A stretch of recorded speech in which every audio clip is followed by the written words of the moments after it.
उनको भी ये नजर आ रहा है घड़ी।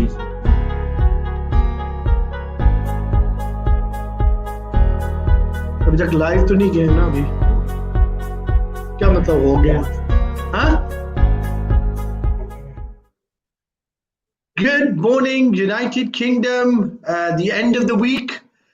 We have this morning the famous Ninda Singh Johal. Morning, sir. I think Ninda seems to have dropped off the line when you went live. Right, okay. That's all right. We've got Lakhi Singh, even more famous. The mover, the shaker, the acre, the hoover, the rover, the man, the fixer. Lakhi Singh, good morning. End of the week. Good morning. London time. How you doing? UK. Yeah, how you doing? I'm all right. How you doing, buddy? Cool. I'm good. Okay. Topic for this weekend, obviously, is negative equity. Is it a curse on us all? Obviously, it's not, but we need to understand if it's not a curse, why and how it's come about and how can we get out of it. And then, obviously, the saying of the weekend is the best revenge is success. Lakhi Singh, in your case, the best revenge is success in all cases. So are we getting, we're having Ninda on today, so hopefully we will have him back in a few. So are you back, Ninda? I can see you both. Yep. You can see us both. Excellent. You can fit us into your screen both.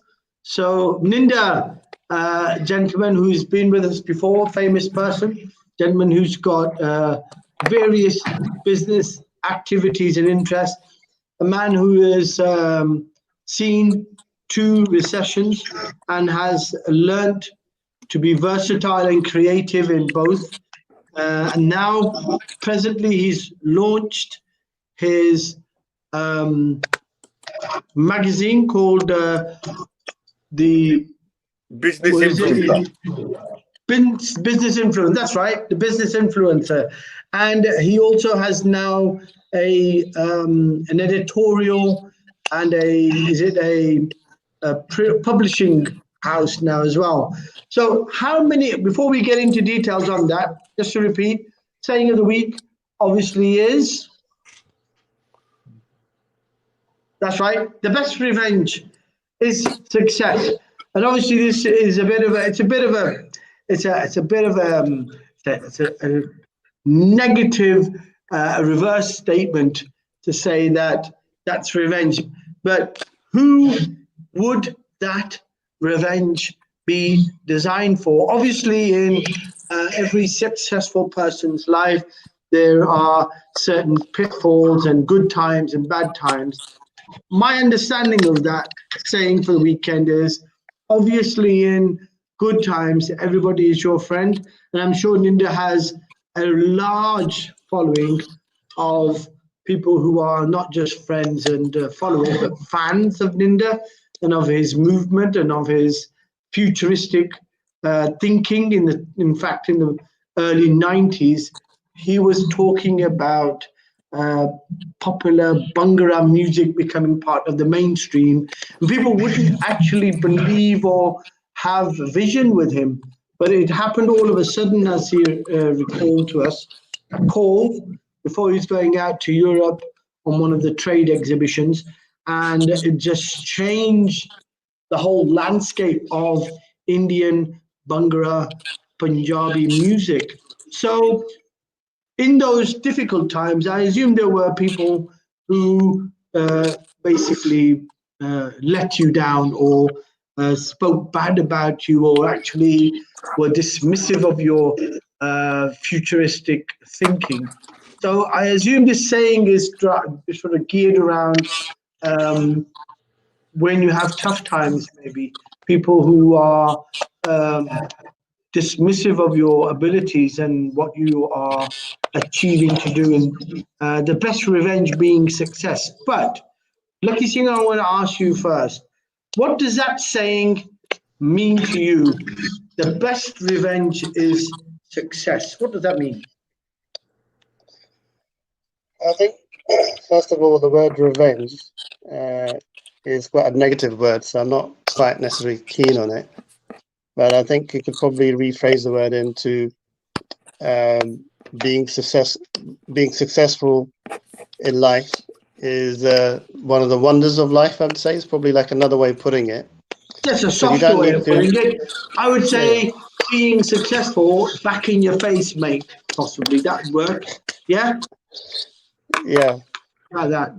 that's work? another way of doing it. The reason Yeah. being is you How would don't you need word to it, have a Linda? reason. Linda, how would you word it? Would that be? Would you Okay. say success is the best revenge, or would you? Is that too harsh, or would you say it in a different way? I think Lucky's right. There's two things here. Firstly, how do you measure success? What does success mean to VJ? What does success mean to Lucky? What does success mean to me? What does it mean to any other individual? Only you can set that benchmark as to what success looks like. So some measure it monetary, money. Some measure it by balance between life and work. And so that's the first thing. And I think secondly, I remember when I was signing artists up, and just to give an example about revenge. So an artist walked in and she was crying. And I said, so why are you crying? And she just started to make some real success in the music. And she said, I'm getting a lot of phone calls, hate phone calls. You know, people will really have secret of success, the So sign that you're yeah. making it. So I said, congratulations. And she was crying. She said, well, why are you congratulating me getting this kind of abuse?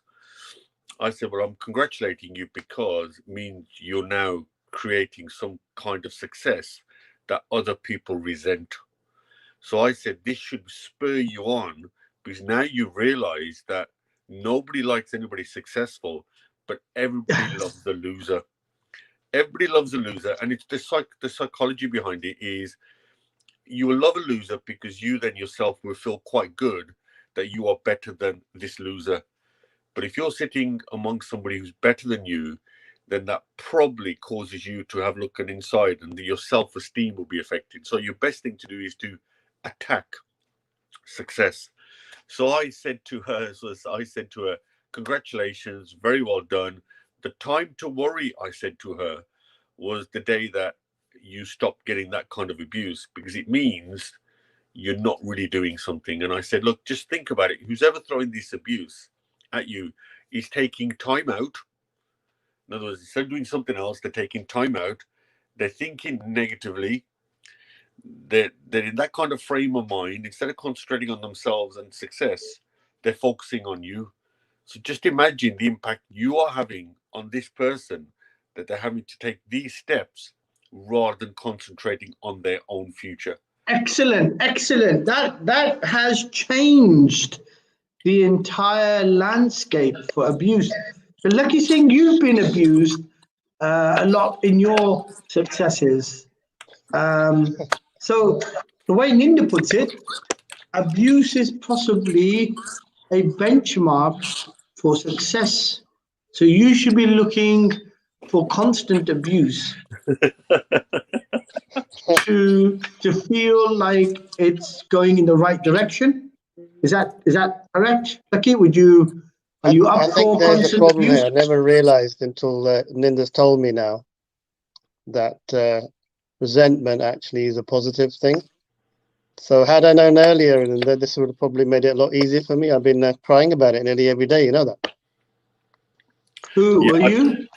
Yeah, You, because Lakhi? resentment is a lot of people have been resentful. I think I've had tons of it, but it's come in different guises. Unfortunately, Linda, where people haven't just been resentful; they've been covertly resentful. So a lot of people in business, fortunately, they get into getting a lot of free services or work with you for about a year, get all your skills and your knowledge, your information, your contacts, even equity raises, and then the real people come out once they've got what they want. I think that's the scary part actually of trying to be helpful and be, and trying to give your key skill to people.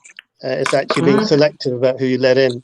So one of my biggest failings is that I've had a lot of resentful people come in, but I've been too blinkered to realize actually that they were actually not people who really were looking for a long-term position working with us or with me. I think that hits on a note that once you're successful, and I think I agree with Ninda's definition, each to their own, there's a different benchmark of success. Ultimately, I think there's a global success, which means there is a definition that should be the definition of success for everybody, and that's being a good human. I think that is why religion, knowledge, experience has been thrown into your lives to make you better people. And it is once you become a human that you are successful. Being a person is merely a matter of fact. We're all people. But becoming a better human or becoming a human, I think, is a global measure of success. And when we all become human and we are treating each other with the due respect that a human should give each other, that is a success that you could apply across all societies and all races and creeds, cultures. So I think that success is one that will go with time as generations pass, as we become less personalized, more dehumanized, become more robotic, less interactive. I think the humanistic element to us will be replaced by AI, and then we will replace the interactivity. I don't know whether you were listening to the previous shows. We've had Mohsen on yesterday, Mohsen Rabjani, and he talks about people who basically are left, they've fallen out of the system, they don't have basic support. Now, basic support isn't someone walking around with a pair of, Zimmer frames. It's about having someone who gets up and asks you, how are you doing this morning? Or what's the day going to be like? Are you busy today?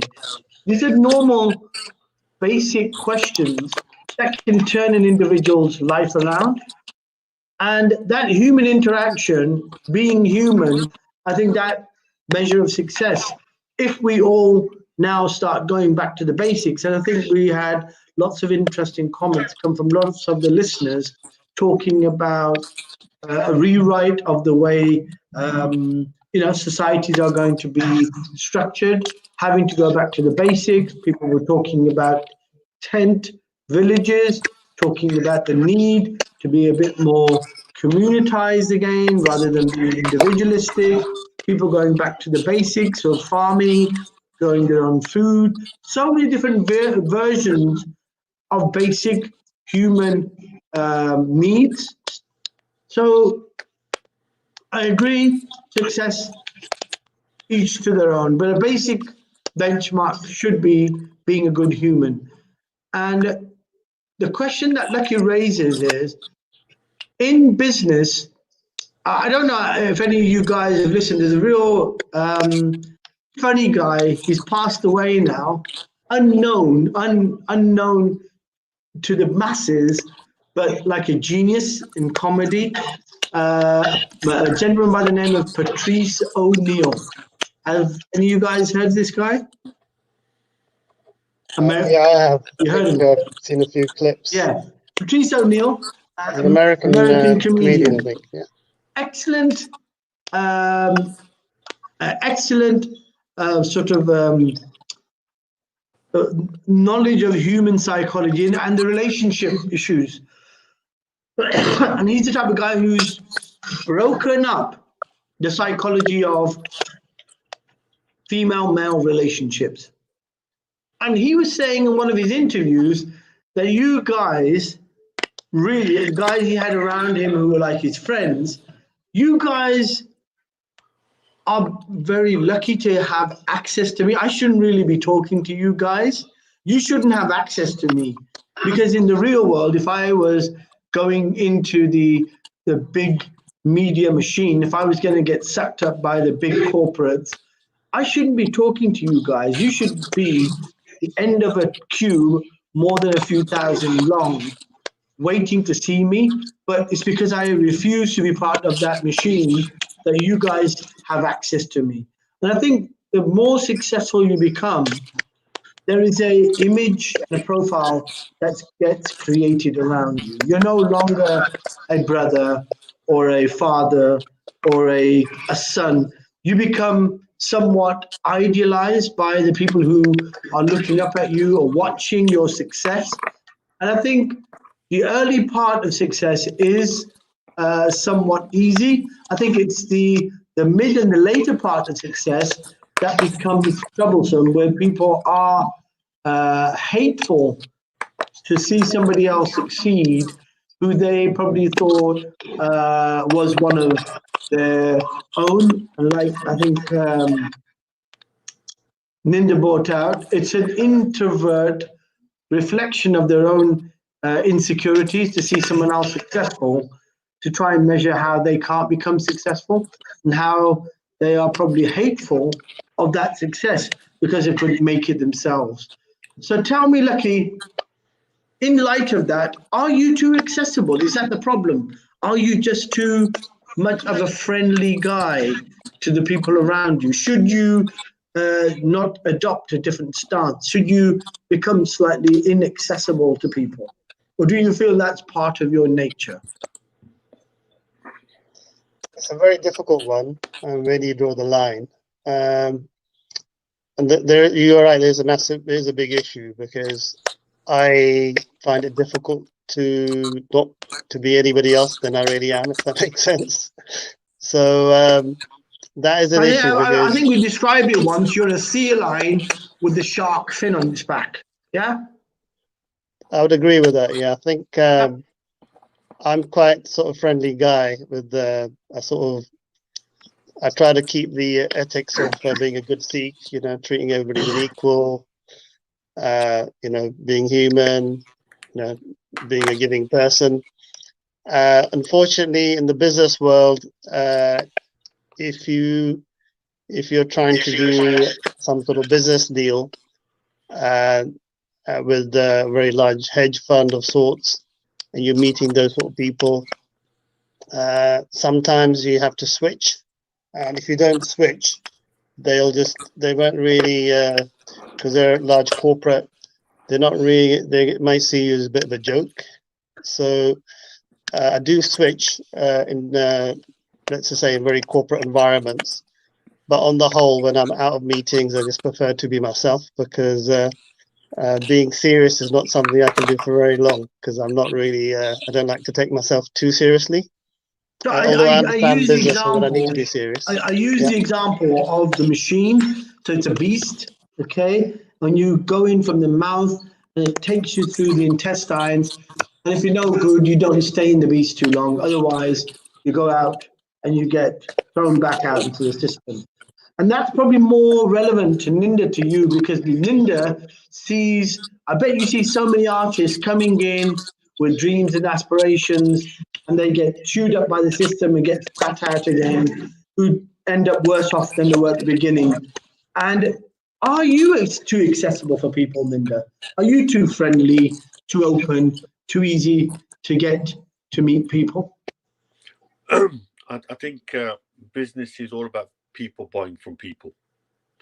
So I think I personally speak the same way depending who it is. Generally, so example, there's a principle that your online profile online should relate to your offline profile, so that people find you as they find you. And I think people are people. People are people, and to me, I think when you talk about accessibility, I think if you operating your business with integrity, if you can sleep at night, if you're at ease with your own definition of success, I think if you put yourself out and help people, I think eventually it will come back to benefit you. I think in business, I agree with Lakhi, you have to have your wits around you.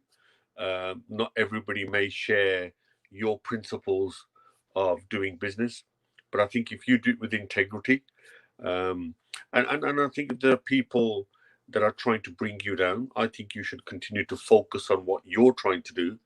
I always say ignore on everything on the periphery, ignore people on the outside, the noise of people trying to drag you off your focus. I think personally, when I was in the music industry a lot, the more people disliked me, the more it spurred me on, because I thought I must be doing something. The more people disliked you, the more it spurred me on, because it meant that I was doing something right. You can't please everybody all the time. You've got to accept that. You got to accept that what you think is right, other people will think is wrong.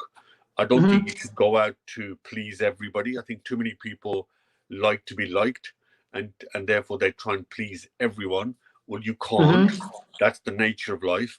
And I think if you stick to, and we've talked about it on numerous occasions, your vision, what your plan is, and you stick to that, and you stick to what you're trying to do, and you do it with the right integrity, I think you should help as many people as you can.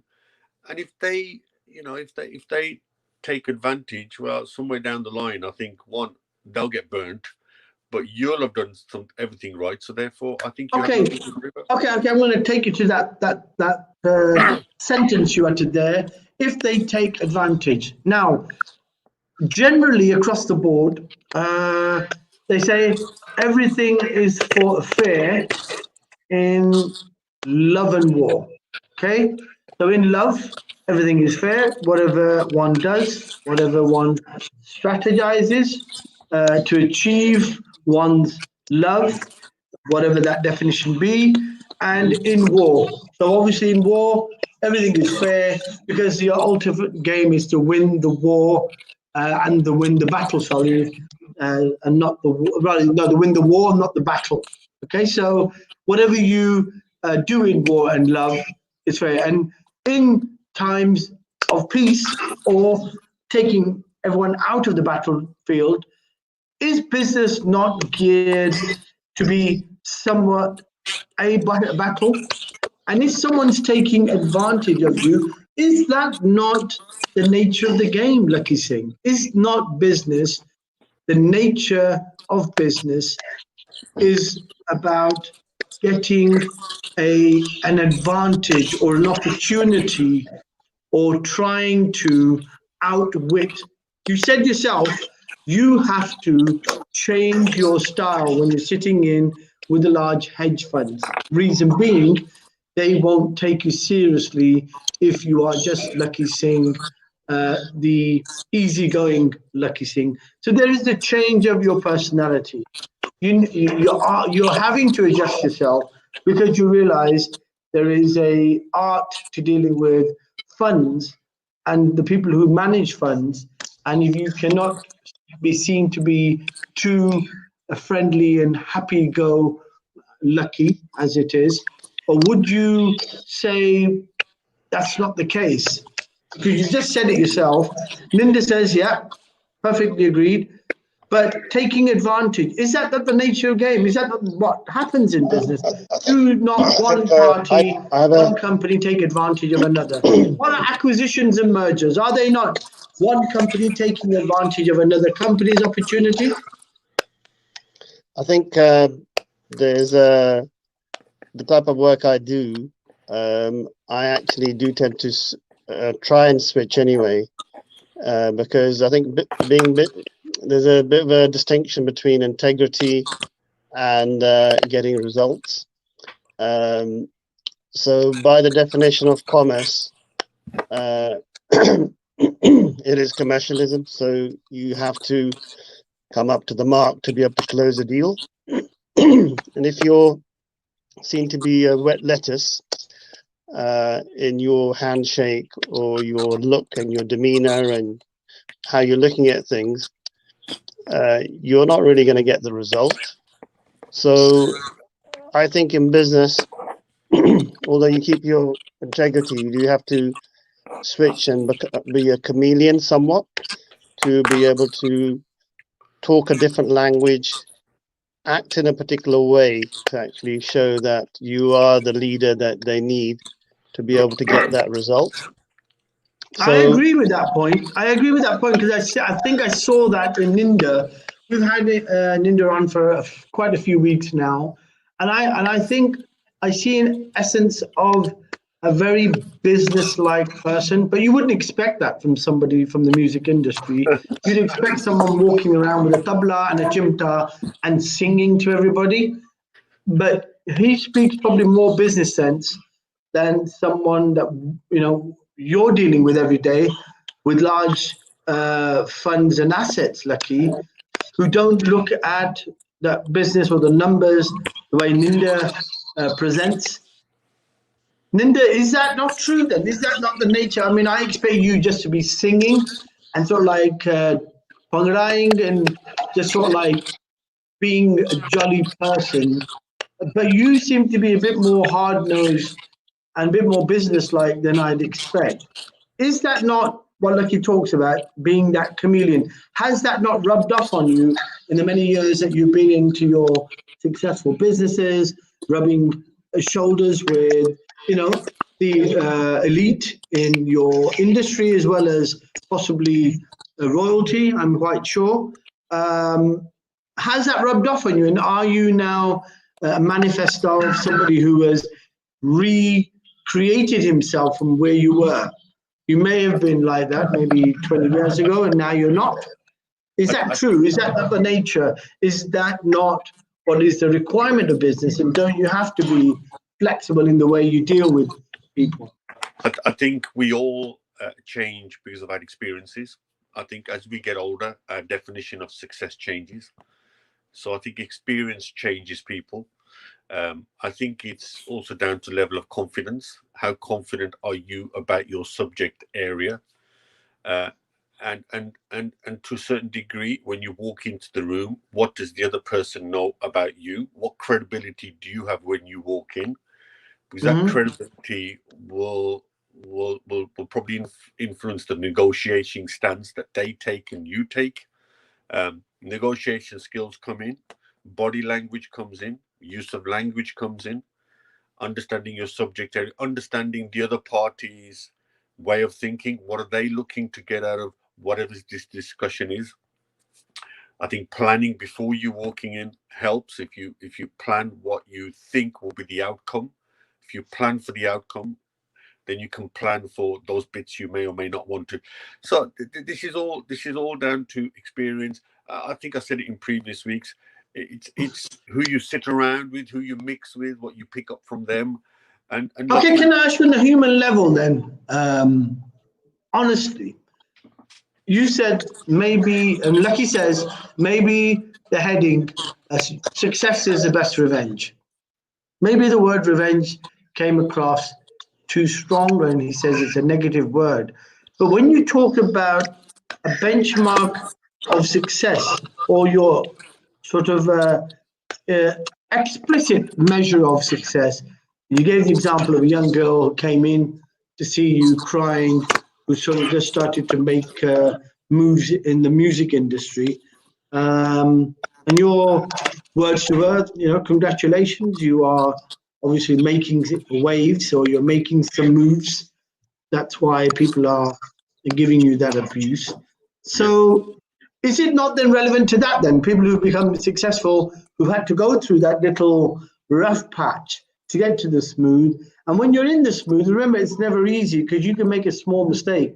You could get caught doing something very human, very normal, and it could get misinterpreted. And then you're all over the headlines on the pages and across the bulletins.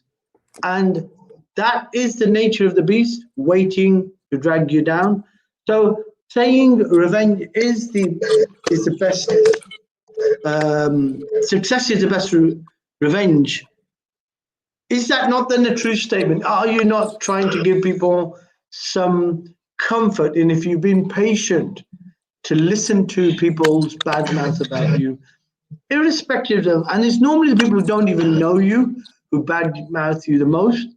They're very opinionated. And now in this new era of social media, where contact and interactivity is faceless, you don't really know the people who are following you really sometimes. You don't know the groups out there who are hearing of your success. So is it not the case then? Is it not your success is the best revenge?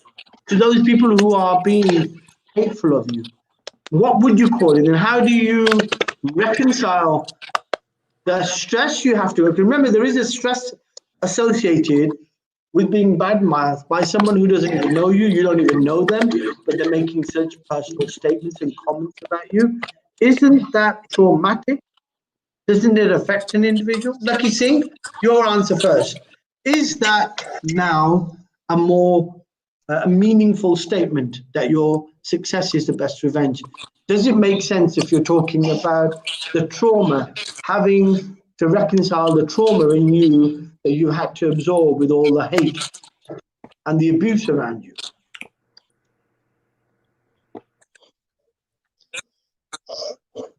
Fortunately, I still don't agree with the word revenge, but I would say that I'm not going to change my stance. I only have love for people that may hate me. I can never really hate anybody. Excellent. Or want to have revenge against anybody, because I think vengeance in itself is a vice, because it's actually toxic, creates toxicity within you. So if you're trying to win a battle with somebody, by having a revenge, you technically have lost the war, because you yourself are actually having a quite, let's say, a toxic word sitting within you. So you yourself are going to become toxic by having that type of thinking. Excellent. I think if anything... Okay, deep, and clean, pure thinking. Before we go over to Ninda to get his answer, do you want to revise it? Do you accept the statement or not? But a big shout out for John Smith, Nina Kapoor, Sonia, Amar Ali, and Maxine as well, for everybody this morning. Yeah, okay, revenge. Do you want to accept the word now, looking at the implications, implicit and explicit, of what success means in terms of going through the rough to get to the smooth? Or do you think, like Lakhi, are you very spiritual about this and you don't want to bring negative words into your zone? Sir? Right, sorry, I missed a bit of that. I think I lost you for a second. I think. Okay. Can you So repeat? the revision on that statement, success is the best revenge. Lakhi says, nope, I'm not changing my view. I'm saying I don't want to bring a negative word into my space because I love everybody. I've got too much love to give. I can't hate anybody or have revenge against anybody who hates me. I only have love to give. And if they hate me, well, so be it. I'm not going to bring a negative word like revenge into my dictionary. Is that the same belief structure that you have? Or would you say, no, a sprinkle of revenge could probably make it tastier?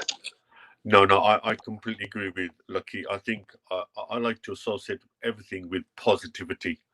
If you now spend your time worrying about other people's negativity, who've spent their time being negative towards you, so if you're now starting to spend time worrying and now becoming negative yourself, then you are taking you away from your own focus and path.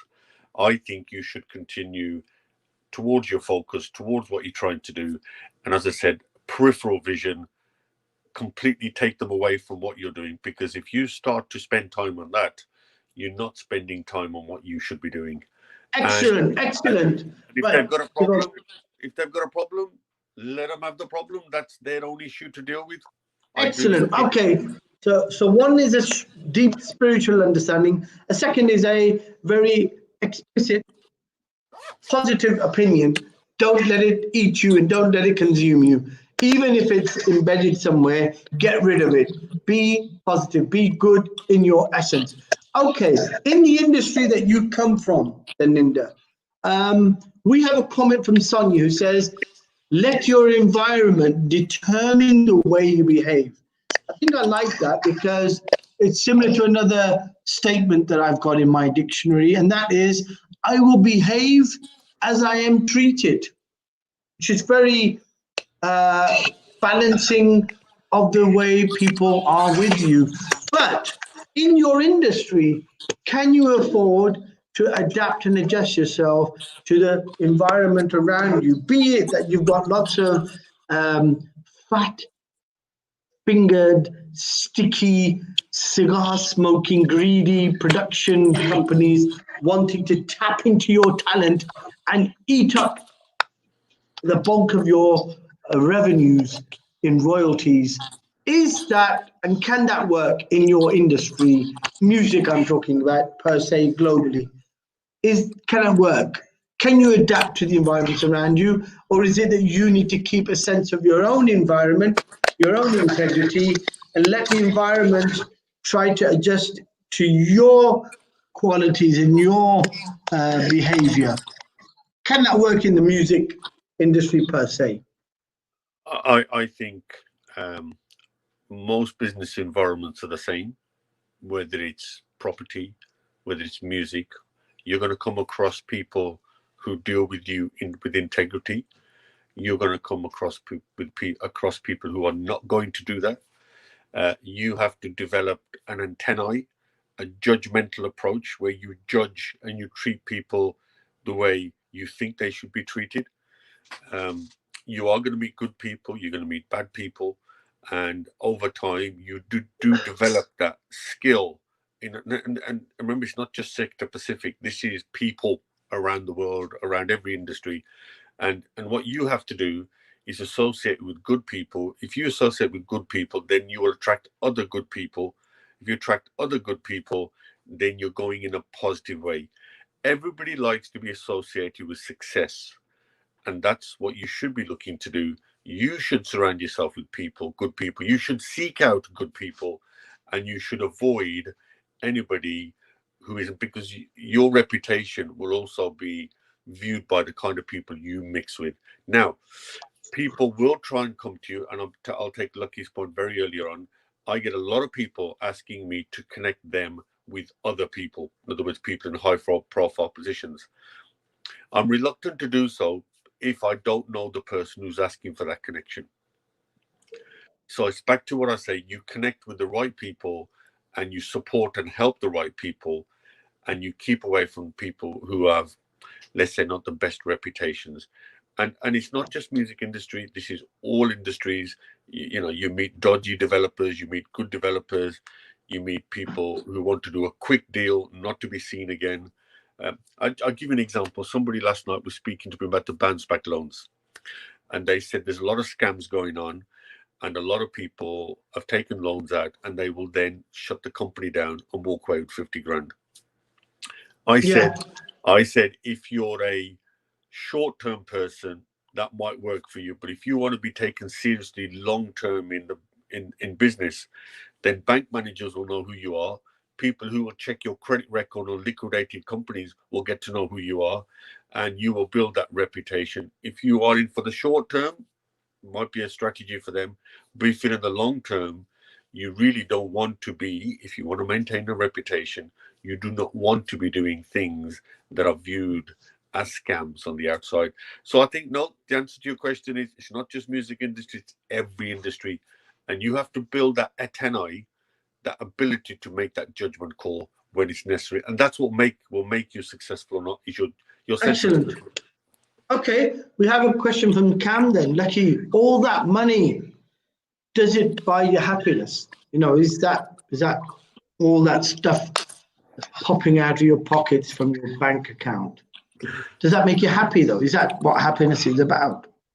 Why to have so much money then? Why do we need so much money? Why is it that the rest of the money isn't just given away in charity? Why do we need to grow as corporates?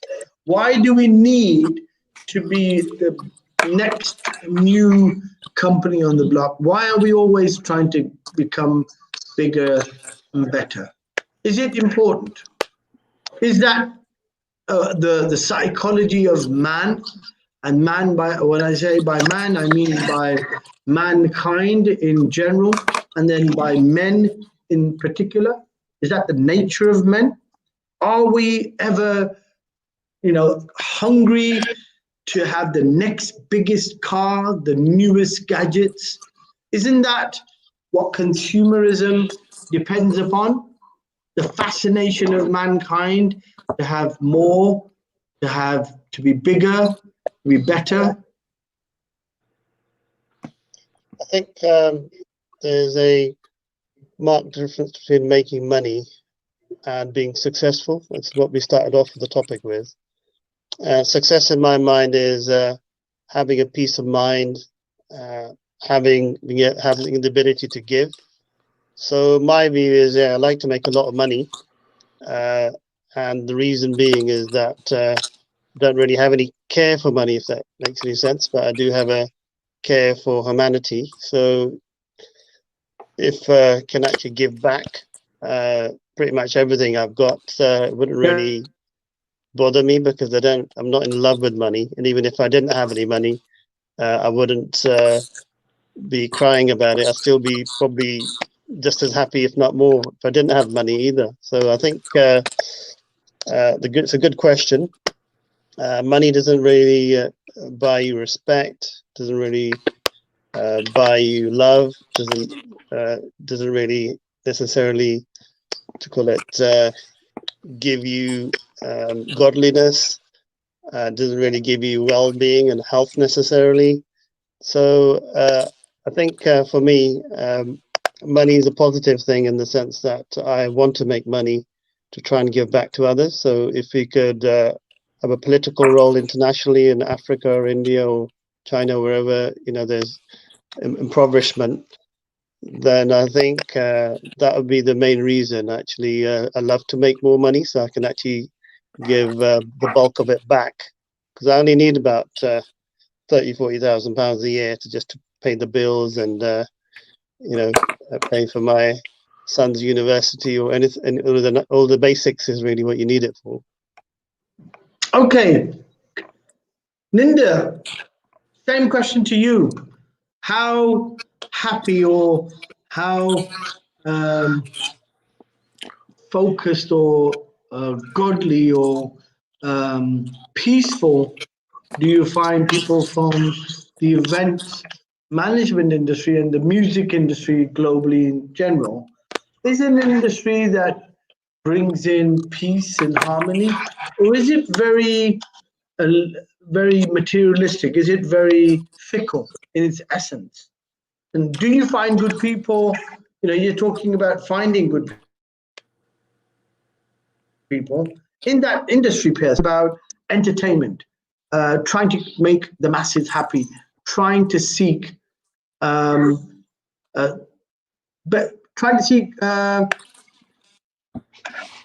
a liking from audiences, trying to get an acknowledgement from people about your abilities.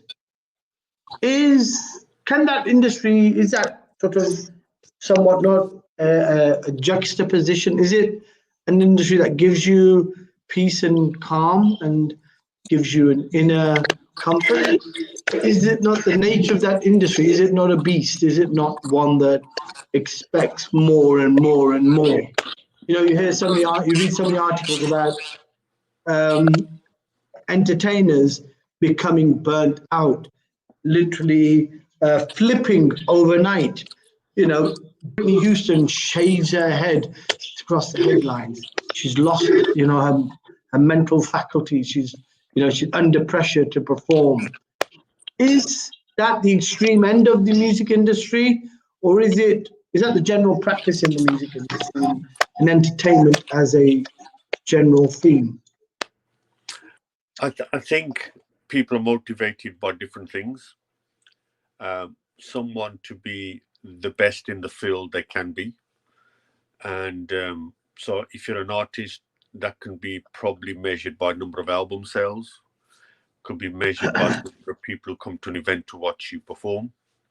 Other people measure their success by the size of the house. is it bigger than their friend's house?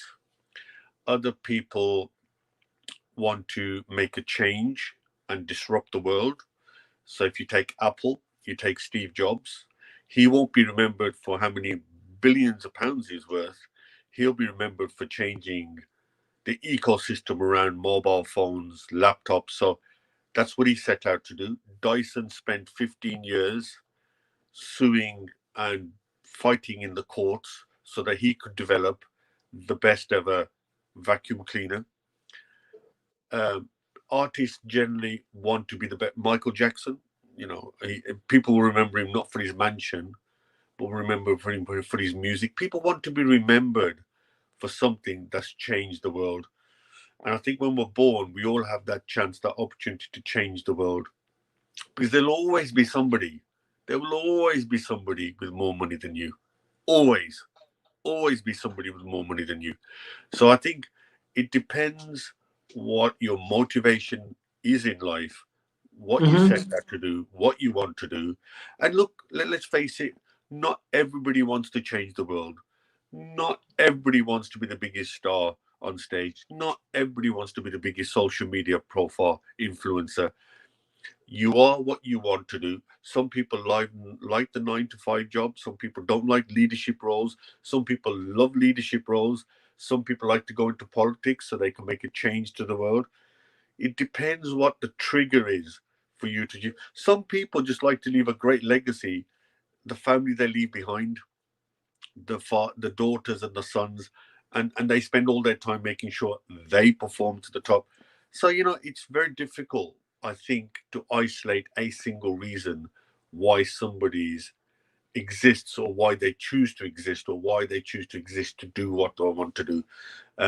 We're all different people. That's what makes the world a very interesting place.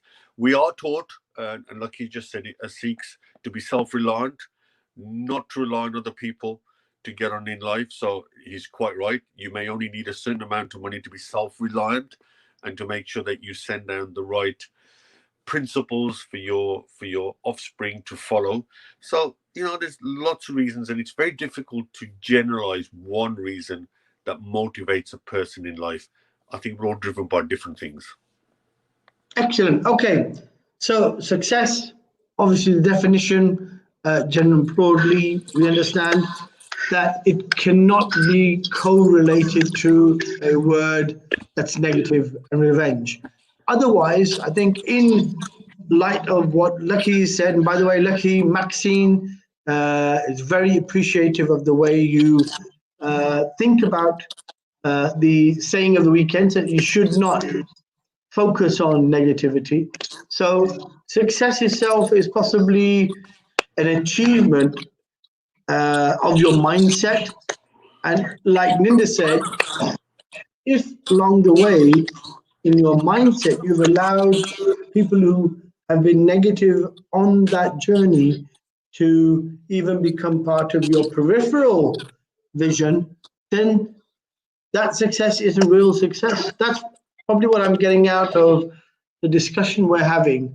That success is being who you are to the best ability. You don't have to be a world changer.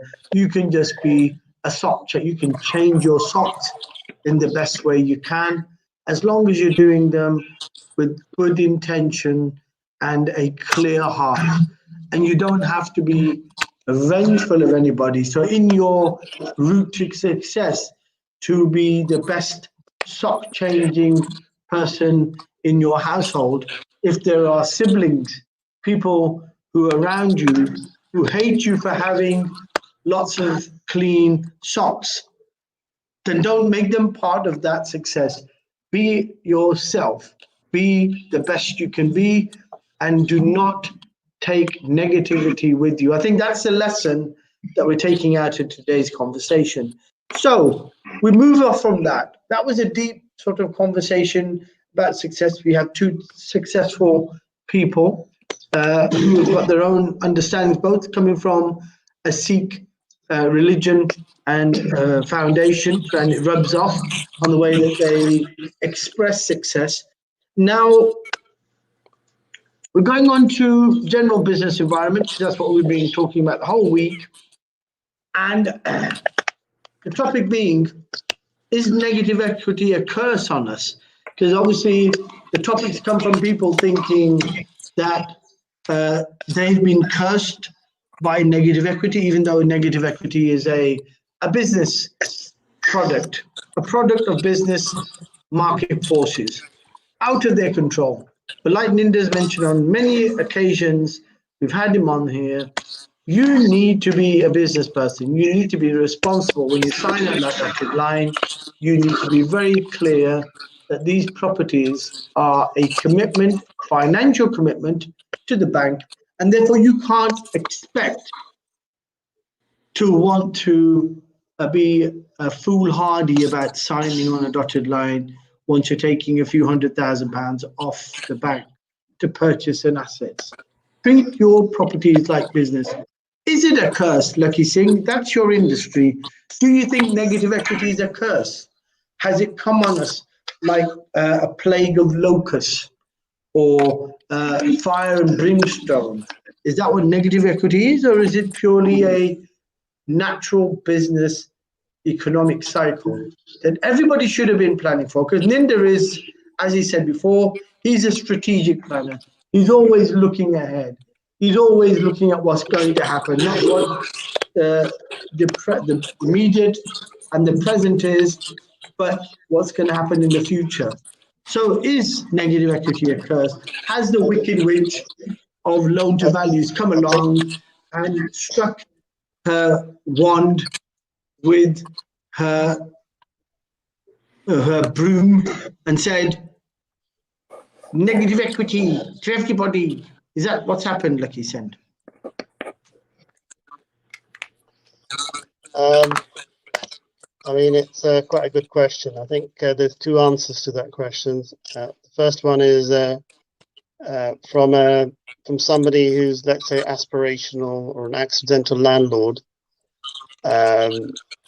They will be looking at it as a curse, because once they find out what the reality of it is,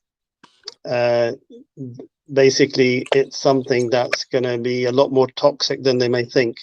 Because the way negative equity works is that what they may or may not realize, obviously there's a play of a word with the word curse.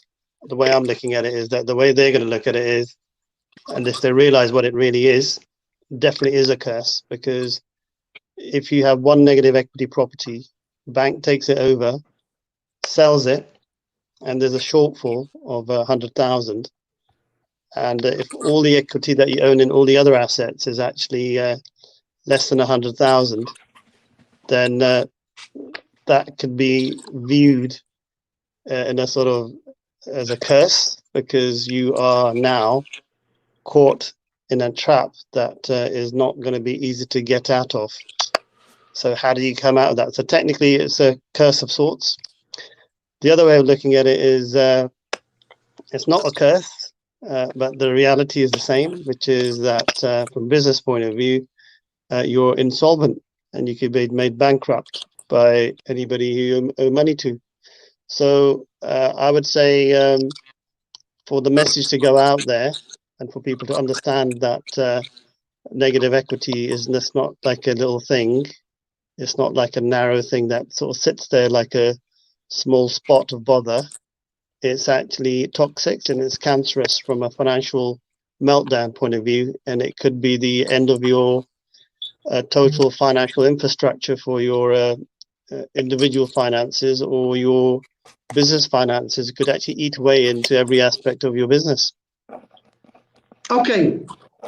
Cam says obviously an excellent debate and a summary of what we were talking about, and I think Maxine, is it? Maxine says? Sonia, there's obviously an interesting discussion. Right. Linda, is negative equity, or are any sort of problems in business? Let's keep it broader, because negative equity obviously is just around property, business in general.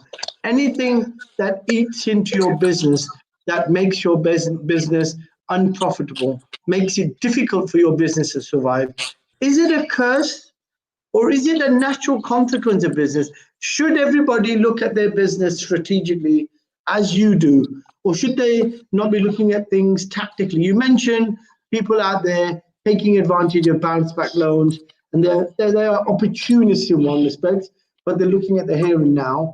Are you of the opinion that negative equity or negative forces that are hitting businesses across the whole of the United Kingdom? So it's not just negative equity. Negative equity is relevant to property, but generally covert, lockdown, the entire economy now out of sync with itself from a year ago. Is it a curse? Is this a curse on us? Or is it natural business consequence? Is it the economic cycle fulfilling itself? Is it a bit like Damon, from, what was it now, that movie back in the 70s? Damon, did you see? Born Identity. No, not Damon, Matt Damon. No, we're talking about Damien. Okay. All right. Or the voodoo doll, that thing. Is this what's happening in India? Is it a curse? Is it someone sitting in the governmental back offices there? You're rubbing shoulders with them. He's sitting there with a voodoo doll, sticking a pin into all these properties and making them negatively geared. Is that what happens? Is that the way it happens? Okay, this is all about leverage. This is all about a asset you've bought through debt. Anything you buy through debt, and we're talking tactically, but anything you buy through debt leaves you open when the business environment goes against you. Whether it's a property you're buying, whether it's a business you're buying, whether it's a loan or an overdraft, anything you buy in the form of debt where you owe somebody money will always leave you open to the business cycle going against you. So this is excellent. Not property. Okay. This is a point of view now. We're going to close on this, but the fact is, debt is the problem. Are you saying a business technically that's burdened with debt has to remember that there is an economic cycle that's outside of the control of a tactical or a small or a medium-sized business? And whenever you take money in the form of debt, you're going to expose yourself to external forces. How does covert come into the equation then? How COVID comes in is COVID has now accelerated the downside of the business cycle. So the business cycle has been frothy. It's been there for about 10 years. We've been on the up. So somewhere down the line, we were going to go into a dip. COVID has accelerated. A lot of the businesses that are now going bust, I'm talking about the big ones, have gone bust because they've been highly leveraged. They've had too much debt and they can't service the interest payments. So a lot of businesses are now in trouble. So example, we heard recently about Cineworld that is now shut down. Now, if you go excellent, right? Okay, the shutdown. Good news. No need to buy cinema tickets if you haven't got the money anyway. If you go behind, that's just being positive. Yeah, if you go behind the numbers, you'll know behind the numbers they're taking on a lot of debt to grow. And the trouble is, when demand goes down and you haven't got the cash to come in to service that debt, you are now in trouble. And they were in trouble. And a lot of the business that have suffered in COVID have been because demand has gone down, they've not been able to service that debt. Okay, so traditional, typical cycle of economics. So the Big Bang Theory, the fact is that in the cycle of greed, in the cycle of making more, being bigger, you are naturally going to either have to grow organically. You can't take on lots of sites in a rapid growth formula. So debt has it capitalized and now is eating into the economy. And now we're in a situation where those businesses have got a second factor to deal with, and that's COVID. And therefore, it is only but natural that businesses are now going to find themselves at an end. We're going to continue with these topics next week. Thank you so much, Ninda Saab, for your time. Lakhi Singh, the property fixer, thank you so much. See you next week, where we'll have a series of other new guests. We're also going to attempt to have a lot of our people, listeners, actually dial in and ask their questions and be part of the chat. So we'll try to experiment with that next week. Hopefully we'll have different viewers coming in and asking their questions directly of the panel. Thank you very much, Lakhi Singh, for your time. Lakhi Singh, the Property Fixer. See you next week from 8 a.m. to 9 a.m. every morning during the drive time.